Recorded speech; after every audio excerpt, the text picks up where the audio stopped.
Weeping Woman of Bonito Lake. La Llorona de Ruidoso Bonito Lake.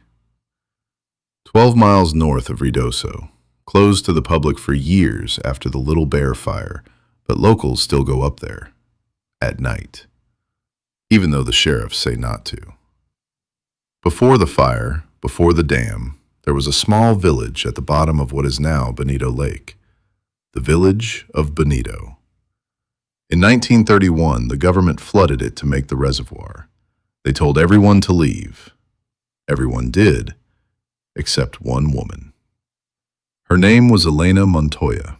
Her husband had drowned in the Bonito River the year before while trying to save their 2 kids during a flash flood. Both kids drowned. Elena never recovered. She lived in a small adobe at the bottom of the valley, talking to the water. When the men came to tell her the valley was going to be flooded, she just nodded.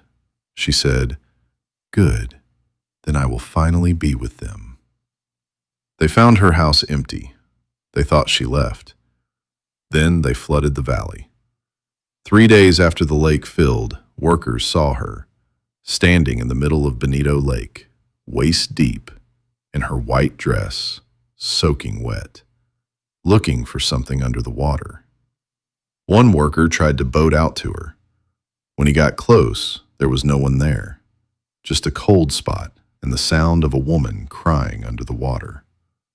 Since 1931, every year during monsoon season, July, August, when Bonito Lake is at its highest, people hear her.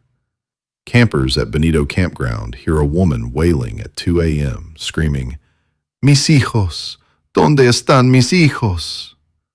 My children, where are my children? And if you camp at South Fork near the lake and you hear her, don't answer. Don't say, "I'm here," because she will think you are one of her children, and she will drag you into the lake to be with her forever.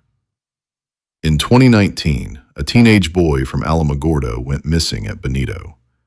His friend said he heard crying and walked toward the water at 2:13 a.m., saying, "There's a lady in the lake. She needs help." They found his shoes at the edge of the water, perfectly dry, perfectly placed side by side. His body was never found. Even when they drained Bonito Lake for repairs in 2022, his body wasn't at the bottom. But they did find something when they drained it. The foundations of the old village of Bonito, and one adobe house, perfectly preserved underwater for 90 years, with a white dress still hanging on a clothesline inside. Still white, still dripping wet. Rangers refilled the lake and never talked about it again. If you go to Bonito Lake, and you can now, it's reopening, go in the day, leave before sunset. And if you hear a woman crying near the water at night, don't look, don't answer. Run back to your truck and don't stop until you hit Angus.